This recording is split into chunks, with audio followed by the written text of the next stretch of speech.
Hey y'all, good morning, good evening, good night, whatever time of day it is for you, greetings.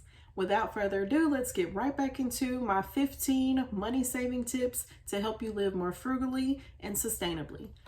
Here's part 2.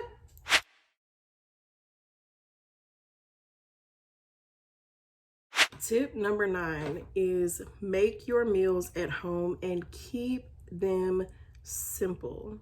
Kind of like the coffee situation, I think that a lot of us don't fully realize how much we're spending on eating out. The thing about that is, not every single meal has to be this gourmet, delicious experience with all these different sides. Keep your meals simple. You'd be surprised how much joy you can glean out of a simply prepared dish with just a few ingredients. It just feels good to your soul, to your body, to your heart, but also to your wallet. Make your food at home. Pack it up, bring it with you. Pack a lunch like your grandpa did, okay? It's really not that hard. And yes, time can be a constraint for some of us that have really intense, busy schedules. But if you're serious about saving money, just taking that little extra bit of time to prepare your meal to carry with you, it can really go far. And as far as breakfast, I'm not a big breakfast person, but something as simple as a bagel with cream cheese or eggs and toast can power you through your morning just fine and not cost you a lot of money. So make your meals at home, keep them simple, and yeah, that's all I have to say about that. Moving on.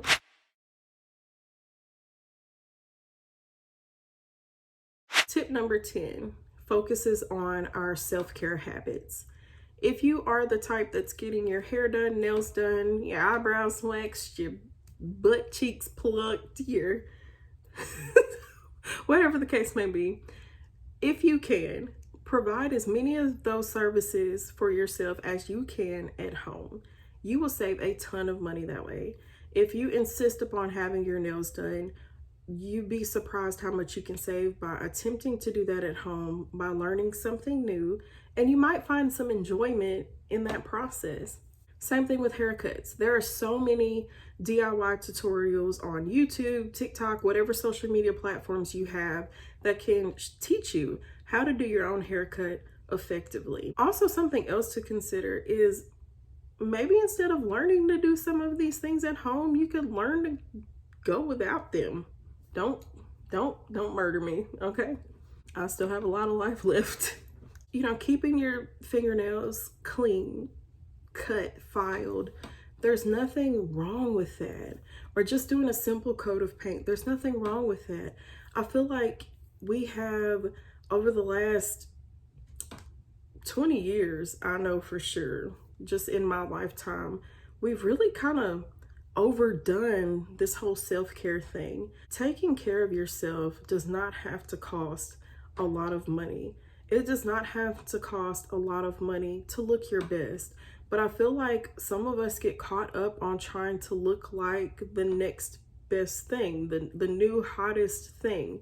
Yeah, I remember the trend where everybody was getting lip fillers. Like, what? Your lips are fine. Your lips are fine. Okay? They're fine. Gosh. And I feel like this negatively impacts women the most. We feel like, you have to have your hair done, your nails done, your eyebrows done, full beat face of makeup. And like, why? A lot of you may not be religious or believe in a higher power, and that's fine. But me personally, I do believe that we were all wonderfully created and that you are beautiful the way that you are.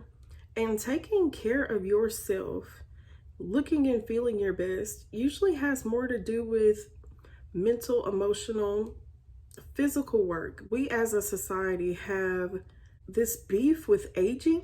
I don't know why. I feel like aging is such a sacred thing.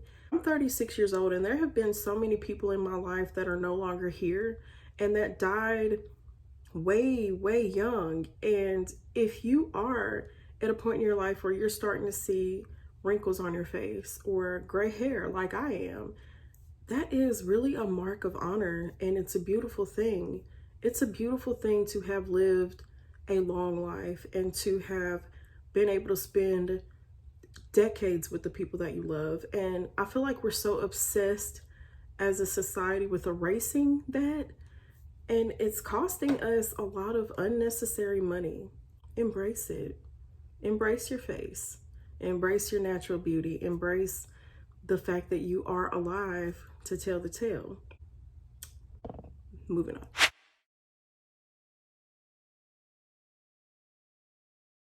Tip number 11 on how to save money may also make some of you mad, but hear me out. Cancel that gym membership. There are so many ways that you can stay physically active, stay physically fit without paying a monthly membership to a gym. Go walking, biking, hiking, jogging, running, go play tennis, go to your local park, skate. There's so many different options in order to get your physical fitness in.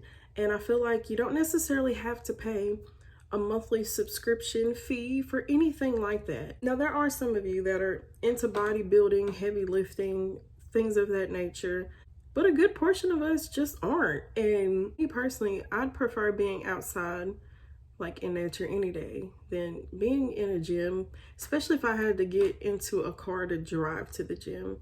Like, it almost seems counterintuitive at that point. If you can, do without it. Let it go. Take up free forms of exercise. Save yourself a little money.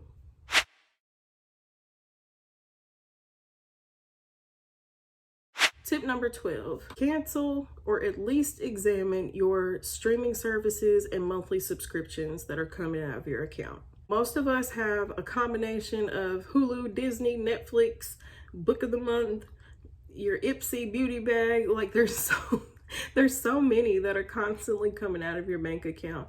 Examine those. Keep one or two, get rid of the rest, get rid of anything that's superfluous, that's not actually adding value to your life.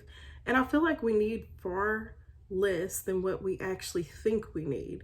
So keep those at a minimum. I know for myself, one streaming service that I have that I value highly and I will always keep is Kindle Unlimited.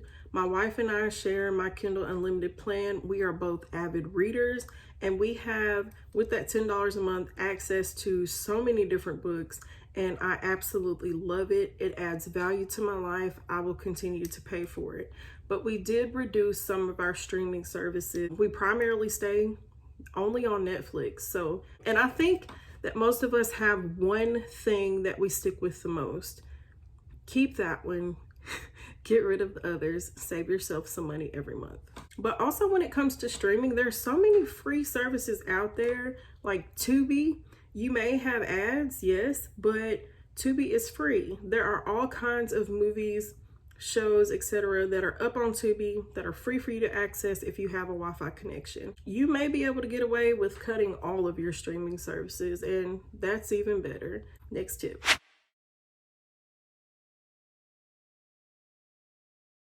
Tip number 13, stop upgrading your phone every year, every couple of years, and reduce your monthly phone bill plan. I can tell you what I do, and I know there's several others that have had success with this.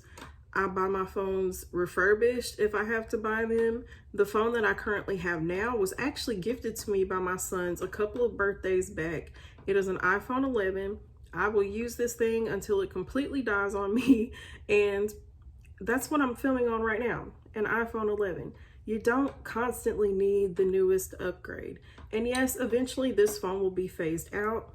There will be, a time that comes where the tech is no longer supported. It can't upgrade any further, and that's fine. I will buy the next version up at that point. I will try to find it refurbished. But as for my monthly phone bill plan, I go with Mint Mobile. I get 5 gigabytes of data. It's $15 a month. I pay for the entire year, so $180 for phone service for an entire year. My wife, prior to switching to Mint Mobile, after I did, she was with Verizon, I believe it was, and her phone bill, with her cell phone payment on there and everything, was $120 a month. Like, that's, y'all, don't do that. Don't do that. Don't go into such a large monthly payment just to have the newest iPhone. Like, just don't. Okay. So if you can, examine your cell phone plan. Do what you can to cut that short. It will free up money for you every single month.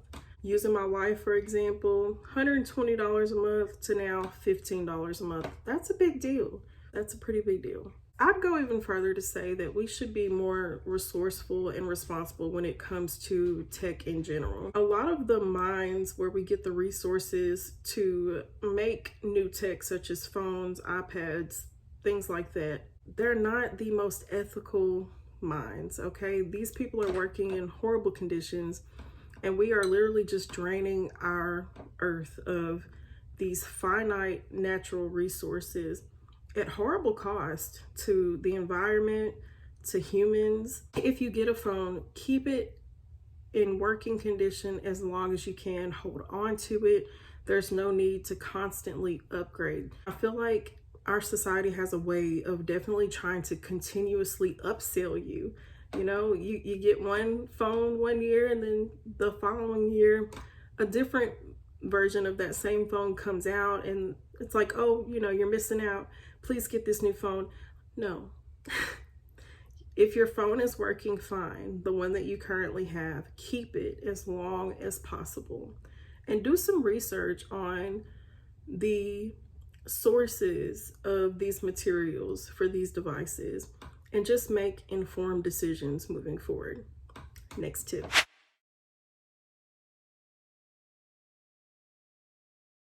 Tip number 14, get a library card. Libraries are great resources for your community.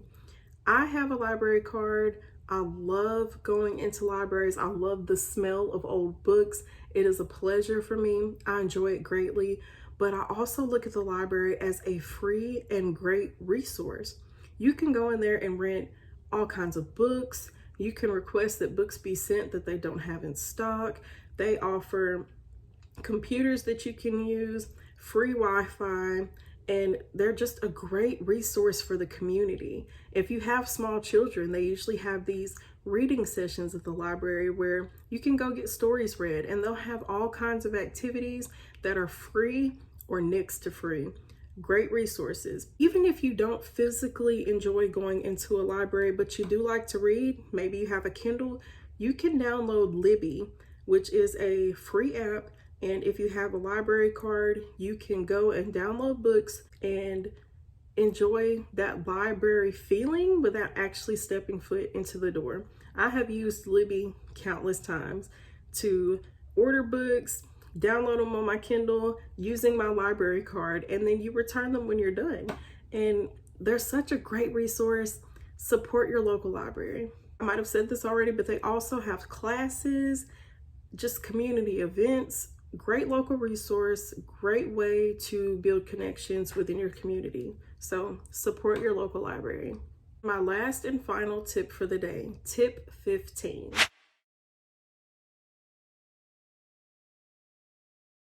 Learn to enjoy the free things in life. Spend your time with your family. Spend your time with your friends. Go on long, refreshing walks. Go to the park, play with your kids, play with your dog. There's so many things that we can do as hobbies, as experiences that cost us no money at all. And you can even take up hobbies, like I said, you know, reading books from the library. That's free to you. You could take up journaling. You could take up some type of art and craft that may not be free, but it's cost light. And just find that enjoyment. Really relish it, because I feel like society is constantly trying to upsell you into something. You know, take this new class, take this exercise class, take this new class that costs X amount of money, or, you know, subscribe to this, subscribe to that, different streaming services, monthly subscriptions, like all of these things. But the reality of it is nothing beats time with the people that you love. Focus on that. Learn to enjoy those free things in life, and learn to make your time really count. Like really, really count. Focus on building relationships with people. Focus on building community. Focus on being a good neighbor, a good friend, a good mother, father, whatever the case may be.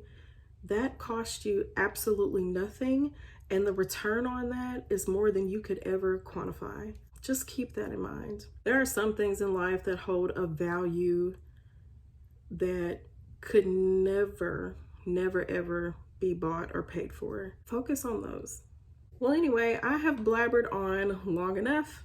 I hope that you guys enjoyed my 15 money saving / frugal tips, and comment below some of your favorite money saving tips. I'm all about frugality. I call myself having a green thumb, but not when it comes to plants. I kill plants. But I do have a green thumb in other ways. So comment those tips below. I definitely would like to hear things that you do, ways that you are frugal, and let's expand on this conversation further. But until next time, I will see you guys later. I'm somewhere in Tennessee. Bye.